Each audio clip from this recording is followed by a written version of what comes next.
इससे संबंधित किसी को कोई क्वेश्चन हो तो बताइए। सर हायर एजुकेशन में 9th को लेंगे तो कौन सा, मतलब ये तो अगर उसने टेक्निकल बीटेक भी करी है तो वो तो ग्रेजुएशन में नहीं आएगी। हायर वो एजुकेशन में ही आएगा ना 9th हाउस से। पांचवें घर में लेंगे ना सर, उसमें पांचवें से नहीं लेंगे पांचवा ग्रेजुएशन। सेल्फ इंटेलिजेंस का है, पांचवे तो हर जगह चाहिए। तो हायर चौथा। एजुकेशन तो सर उसमें बोलिए। जैसे मान लो पीएचडी कर रहा है या कुछ ऐसी क्वालिफिकेशन ले रहा है तो वो हायर एजुकेशन नहीं काउंट होगी, वो ग्रेजुएशन तो। फोर्थ हाउस से आएगी। ग्रेजुएशन फोर्थ हाउस से आएगा। नहीं, जो जो हमारी जानकारी में था सर, हायर एजुकेशन जो है वो मतलब नाइन्थ वाला जो हायर एजुकेशन है वो है कि after graduation if you are pursuing any qualification यानी कोर्स, तो उस केस में 9th जो है दैट इज कंसिडर्ड। और तो उसके ग्रेजुएशन से पहले किस हाउस से देखेंगे? क्योंकि जैसे आप ही ने एक बार बताया था कि जैसे हम देखेंगे कि उसकी क्वालिफिकेशन उसके प्रोफेशन में काम आएगी या नहीं आएगी, then we will check 10th and 4th। Fourth तो प्राइमरी एजुकेशन के लिए है। नहीं, मतलब एजुकेशन जो है सर, तो उसकी बता रहे हैं एजुकेशन कुछ उसके काम चीजें आएगी या नहीं। सिस्टमेटिक ढंग से जुड़ी हुई हैं। हम्म। जब प्राइमरी एजुकेशन का भाव ही किसी का गलत हो जाए तो फिर हायर एजुकेशन से आपको बेनिफिट नहीं मिलेगा।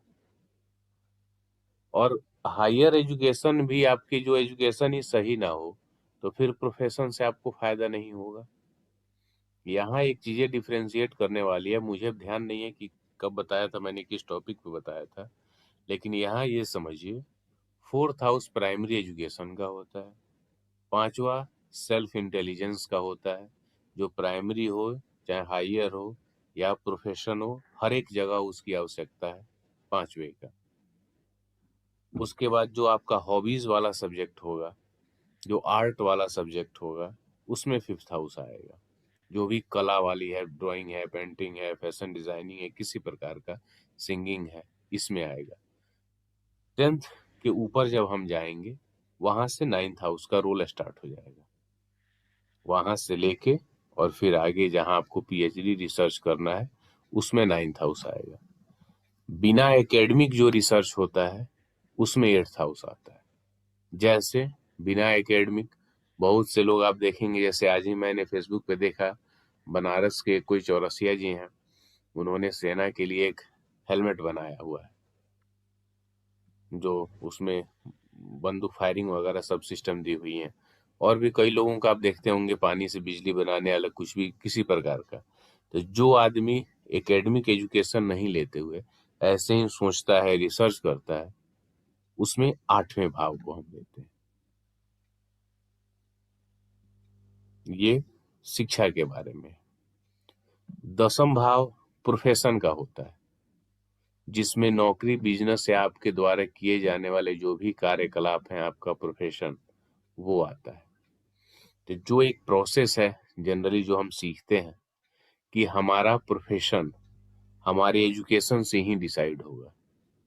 आपको इंजीनियर बनना है तो जब आप इंजीनियर पढ़े रहेंगे इंजीनियरिंग, तभी इंजीनियर बन पाएंगे। आप मेडिकल पढ़े रहेंगे तभी डॉक्टर बन पाएंगे। तो इसलिए 10वां भाव का अध्ययन, जो 10वां भाव का रिजल्ट कैसा मिलेगा, उसके लिए हमें 4 और 9 का अध्ययन करना होता है। ये है कुछ के लिए, बाकी सब प्रोफेशन के लिए नहीं है। जैसे आपको आईएएस या आईपीएस बनना है तो उस स्थिति में ये आवश्यक नहीं है कि आपका जो एजुकेशन है, ये तो आपको देखना होगा कि ग्रेजुएट जो कंडीशन है वो तो फुलफिल हो, लेकिन उसमें ऐसी नहीं है कि आईएएस के लिए कोई अलग आपका एकेडमिक स्तर पे पढ़ाई होती है, वो तो नहीं होती है। लेकिन इंजीनियरिंग के लिए स्पेसिफिक पढ़ाई है, एमबीए के लिए है, लॉ वकील के लिए है। तो वैसे वैसे जो कैरियर हैं जिनके लिए स्पेसिफिक पढ़ाई है, तो उसके लिए आपको फोर्थ और 9th को चेक करना होता है।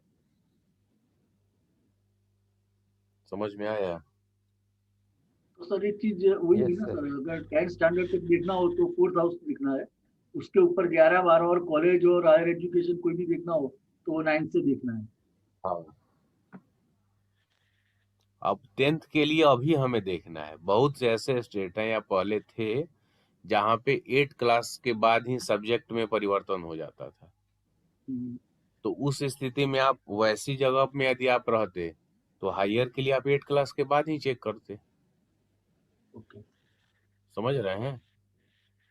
क्योंकि अभी क्या है, लगभग इंडिया के सभी स्टेट में 10th क्लास तक एक ही पढ़ाई है, सब्जेक्ट बदलने का ये नहीं है। लेकिन बहुत से लोग, कुछ स्टेट में था जहाँ 8 क्लास के बाद ही कुछ सब्जेक्ट में चेंजिंग करना होता था, तो आप वहीं से चेक करेंगे। यदि मान लीजिए गवर्नमेंट का सर्कुलर आ जाए +2 तक सभी विषय एक समान 10th जैसा ही कर दे, तो समझ लीजिए वहीं आ जाएगा। 4th से आप 12th तक का देख सकते हैं। मतलब एक गवर्नमेंट, मान लीजिए शिक्षा नीति आए भविष्य में ऐसा बन जाए कि +2 तक सबको आर्ट साइंस कॉमर्स वहीं बन जाए कि सब लोग वहीं करेंगे, जैसे अभी 10th तक सबके साथ है। तो फिर 12th वाली भी इसी स्कूलिंग में आके 4th हाउस से ही देखी जाएगी। अभी वर्तमान के परिप्रेक्ष्य में 10th क्लास तक 4th हाउस से देखिए, 12th के बाद 9th हाउस से देखेंगे। नहीं तो अब 11th और इस 12th 11th और 12th के 11th से, लिए हाँ, 9th हाउस से देखेंगे। क्योंकि 9th हाउस से देखने के पीछे रीजन ये है कि 11th में आप साइंस पढ़ेंगे, मैथ लेंगे, तभी तो आप इंजीनियरिंग करेंगे। जी। आपको एमटेक करना है, उसी में आप डॉक्टरेट आपको करना है, रिसर्च करना है। तो एमटेक करने के लिए +2 में मैथ होना चाहिए कि नहीं होना चाहिए? आपको एमडी करना है, तो एमडी करने के लिए +2 में बायोलॉजी होना चाहिए कि नहीं होना चाहिए?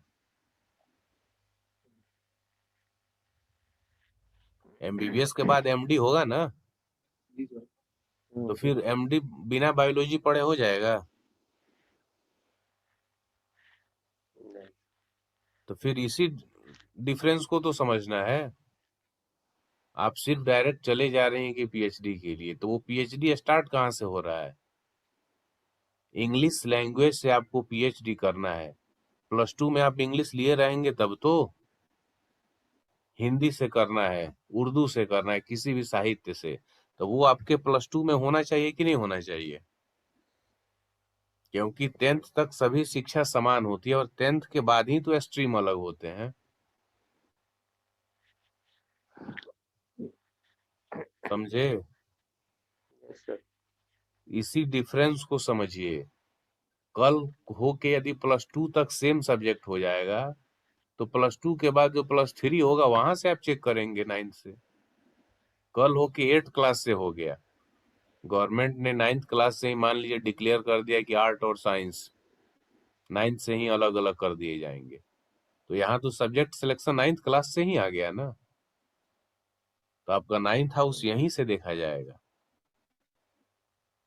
Right sir. प्रैक्टिकल अप्रोच अपनाना होगा, कोई ये थंब रूल नहीं है। मुझे याद है जब मैं पढ़ता था, मेरे स्कूल के प्रिंसिपल थे, वो बता रहे थे कि उनके टाइम में 5 या 6 क्लास से ही चेंजेस होते थे आर्ट और साइंस के। कुछ समय तक वो सिस्टम रहा था जो उनके टाइम रहा था। तो जब सब्जेक्ट सिलेक्शन वहीं पे अलग हो गया, 6 क्लास में उन्होंने आर्ट्स ले लिया, ज्योग्राफी से उन्होंने ऑनर्स किया था, तो जब 6 में ही वो आर्ट्स चूज कर लिए तो उनके पूरा आगे का बेस किस पे डिपेंड रहा? जो 6 में वो सब्जेक्ट सिलेक्शन किए उसी पर रहा ना। तो उस टाइम उनके लिए तो 9th हाउस से ही देखी जाएगी ना, छठी क्लास की शिक्षा 6 क्लास में, कि इनको क्या आगे कैसी रहेगी, आर्ट लेना या साइंस लेना। समझे? जी सर। तो इसलिए आप हर एक जगह ये थंब रूल जैसा एस्ट्रोलॉजी को लगाएंगे तो तोता बन जाना पड़ेगा और कुछ नहीं होगा। चौथे भाव को लिए अब हमने यहाँ पे कह दिया प्राइमरी एजुकेशन, लेकिन क्या जिसको पढ़ना है किताबी नॉलेज के लिए हम 4th हाउस देखते हैं कि नहीं देखते हैं? आपको यूपीएससी की तैयारी करनी है, कंप्लीट डीप स्टडी करना होगा, उसको किताब पढ़ेंगे तब तो फिर सेल्फ इंटेलिजेंस लगाएंगे, तब 4 और 5 हाउस की जरूरत हुई कि नहीं हुई? तो ये नहीं है कि हम वहीं पे छोड़ देंगे। कुछ चीजें आपको अपने दिमाग से भी सोचनी पड़ेंगी। जब तक 4th हाउस नहीं होगा, 2 4 5 जो 10 किताबें उनको पढ़नी है, जब तक वो पढ़ेंगे नहीं तो फिर इंटेलिजेंस कहाँ से आएगा? आप 10 लाइन पढ़े रहते हैं तब तो अपने सेल्फ इंटेलिजेंस से ठीक है, उसको 12 लाइन या 15 लाइन बना सकते हैं या उसका मेन मुद्दा निकाल सकते हैं। जब पढ़े ही नहीं रहेंगे तो कहाँ से आएगा? तो ये ऐसा भी नहीं है कि हायर एजुकेशन के लिए 4th हाउस 5 चाहिए ही नहीं। किस तरह से इंटरप्रेट करना है, इसको समझना होगा। ठीक है, यस सर। चलिए अब आगे बढ़ते हैं। तो यहाँ तक इनका आपने एजुकेशन देख लिया, प्रोफेशन देख लिया। अब इसके बाद इनके मैरिज लाइफ में आते हैं। इनके मैरिज लाइफ में जैसे अब